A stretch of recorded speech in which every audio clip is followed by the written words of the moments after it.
Hi, everyone. Welcome to the Women Talk Construction podcast, where we discuss women in construction and other non traditional careers. My name is Christy Powell, and I'm with my co host, Angela Gardner. Thank you for joining us today.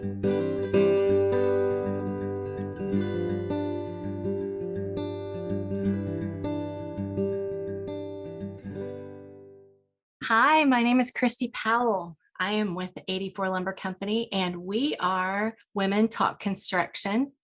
Today, I'm with Angela Gardner, and I'm going to tell you a little bit about my journey through the construction industry and let you know why my passion about sharing all the options with girls is important to me. About 27 years ago, I started in the industry, and it was actually a mishap. I had been in accounting for almost 20 years. And a female store manager asked me to come to work for her in sales in the building industry. I had tackled a few things in my single life as a single mom myself. I had a couple of rental houses, so I had fixed a few things. I knew how to do some basic things, but the thought of learning a whole nother trade and a whole nother career was a little bit intimidating. However, I fell in love with it after I saw a set of blueprints. So that was how I started in the industry. And since then, 27 years later, I am now in the Women Business Enterprise department of 84 Lumber. I am fortunate enough to get to work for Maggie Hardy Knox, who is the owner of 84 Lumber Company. We are the largest privately held building material supplier in the United States, and we're owned by a woman.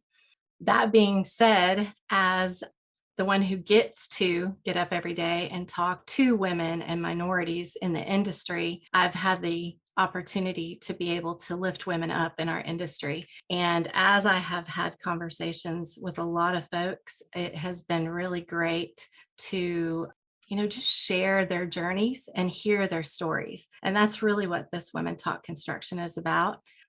Get really excited when I get to talk to girls that are in our industry. I love it. I think that more girls need to know more options that are available to them when they're in school. So Angela and I have been a really good force in being able to lift up those girls and give them the options that they can have. So I'm going to turn it over to Angela, and she's going to share a little bit about her experience. Thanks, Christy. Hi, everyone. I'm Angela Gardner, and I'm with Hill Electric. And I just want to share this little note. The way that Christy and I met was through LinkedIn. It was actually in 2020 during COVID, and I reached out to her and connected, and it all happened, I guess, virtually. And now we're connected and sharing and I don't know, having this passionate journey to, engage the women in our industry and the young folks too. To tell you a little bit about myself, I actually grew up in the construction industry. So I've spent about 30 years in it total. 26 of those years I was in residential, commercial, and now industrial. And I actually started out, my granddad was a plumber, dad's an architect, and both actually owned their own businesses. So got a little bit of entrepreneurism in myself too. My parents built 3 of their homes. And if you are in a construction family, you know that when you do that, you actually participate as a child. So oftentimes I started out, my first job was to pick up all the cigarette butts on the lot. So that's what I did. And then the second house, I was painting the siding and then also laying the brick, helping the mason lay the brick. So that was my journey as a child. And then I went to college. I moved to New York City. And I wanted to be a fashion designer, and that did not work out. I moved back home and I needed to find something to do. So I started running blueprints.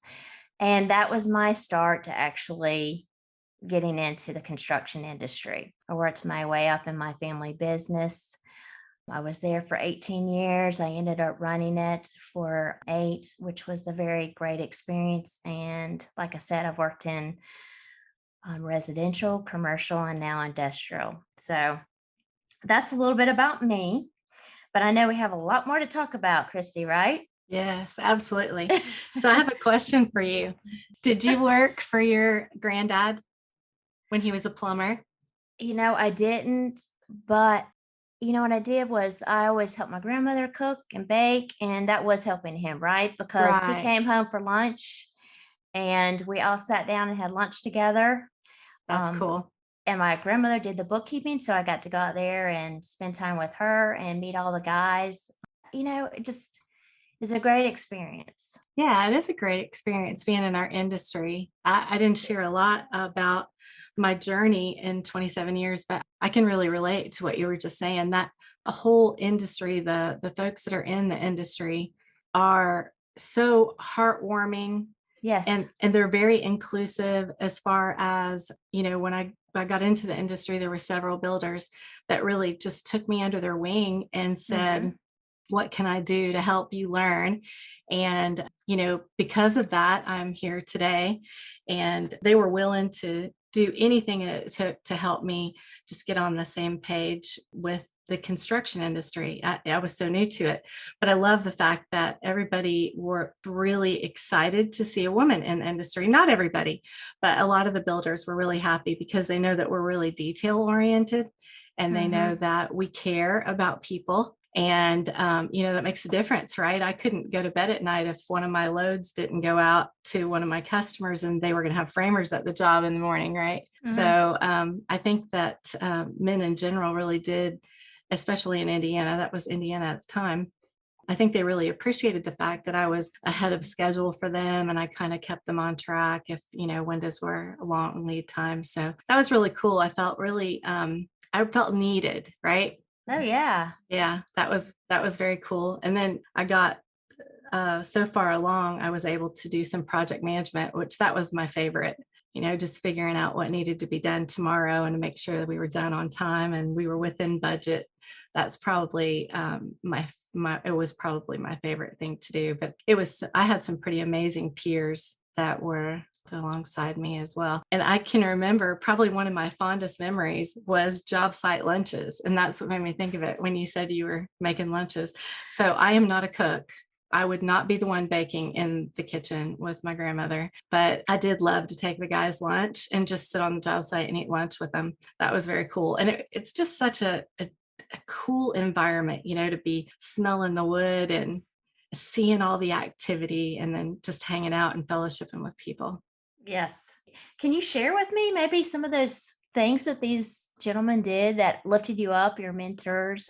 Yeah, I will. Actually, one of the gentlemen that realized I was new, I was very open about the fact that I was new to the industry. I didn't drive around and talk to people and act like I knew it all. So I think that helped a lot. I was very vulnerable and authentic about, where I was.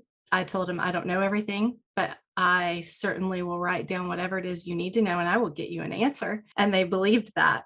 So one of the big things that I'll never forget is I mentioned I was a single mom. One of the guys in Washington, Indiana, actually took me under his wing, and he's one of the best kitchen cabinetry builders in Indiana at the time. And he and his wife both thought a lot of me and my daughter. And so they would invite us over. And when they did, she would play and he would teach me things.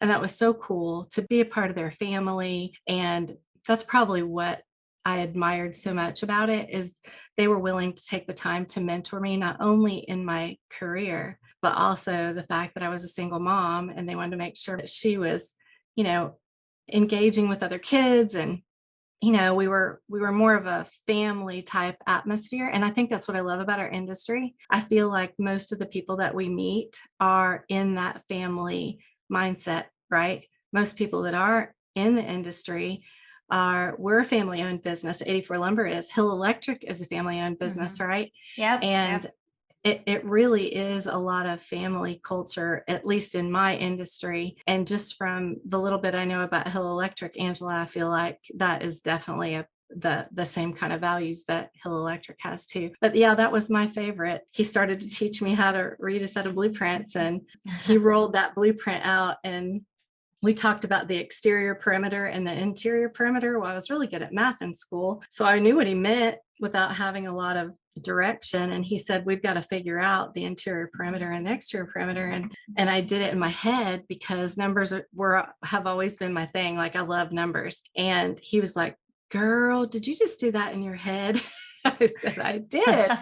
And he said, you're going to be really good at this. And just that little bit of Oh, encouragement. confidence. Yeah. It Yes. just made all the difference in the world. I was like, oh, maybe I will be good at this, right? Like it just puts that little Yes. pep in your step and you want to move a little bit farther after that. So that was Exactly. that was probably the big thing. But I was very fortunate to have a lot of role models, but also a lot of male support that literally said, there's no reason you can't do this. We had our Yeah. opposition. I had my opposition too. My coworker, I guess, colleague, he didn't think I had any business there. I thought that was interesting, but I didn't listen to it because I liked it and I thought it was good for me. And I wanted to follow my heart and not what other people were talking about. Yeah, I get it. I get it. I think anytime that anyone ever told me I couldn't do something, I just kind of found out, well, why is that? And then made my own journey of it. And I didn't really think twice. So, no, I agree about our industry having that family type value in many of them, any of the companies that I've touched, because I've, been in many in our industry that I felt that. And it's wonderful in the values, within it too. And I agree with you. I was curious about any of the roles that I was in. And I think that's really the biggest thing that's led me throughout my journey is curiosity. I crave learning within my family business. I crave learning everything from bookkeeping to just, understanding at least I couldn't draw a set of plans, but I could at least understand what the department architects or designers what was that process like in the marketing part.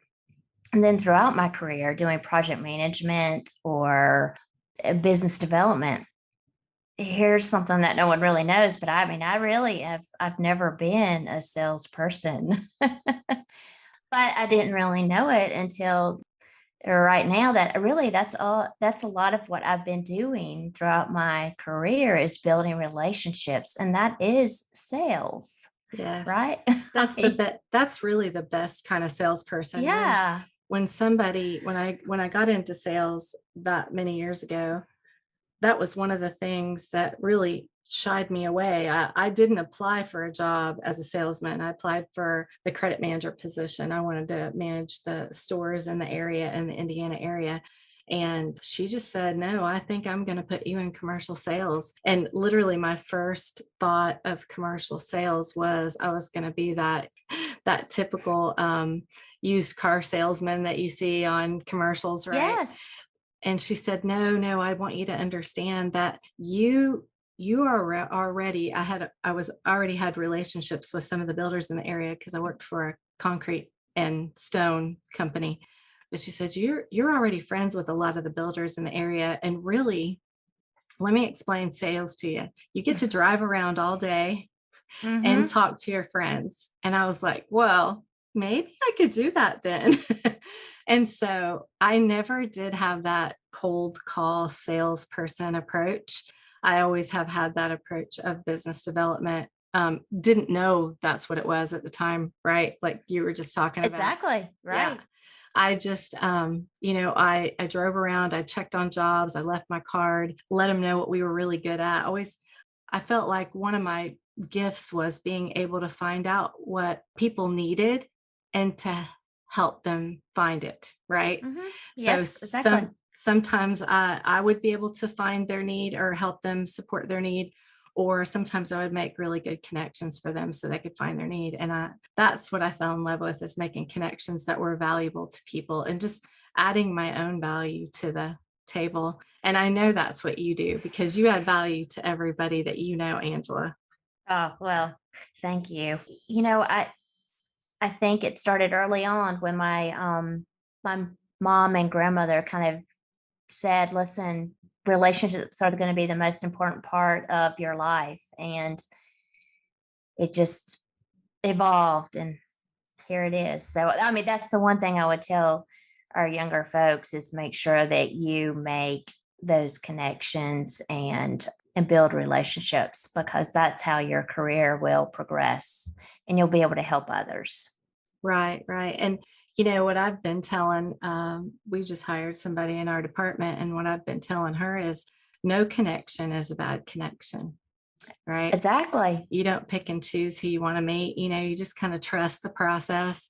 And if you run into somebody, you just get to know them, find out what kind of, what they like and what they do, find out about their family. And sometimes you find a common ground and sometimes you don't, but it's always good to meet people, always. So it's never a waste of time. I agree 100%. Yes, that's true. So we want to be mindful of everyone's time today. Yes, absolutely. We're going to try to keep these podcasts at 20 minutes for you Yes. all. So let's, the next episode, I think we're going to talk about our why. I think that's a great idea. What do you think? I think that's great. Why we're doing our podcast, right? Yes, Why our we think it's important. Yes, our passions. Yes, we have a lot of them, by the way. Yes, we do. Thank you all for joining us, and we'll see you next time on Women Talk Construction. That's all for this episode. Thank you so much for listening to the Women Talk Construction podcast with your hosts, Christy Powell and Angela Gardner. See you next time.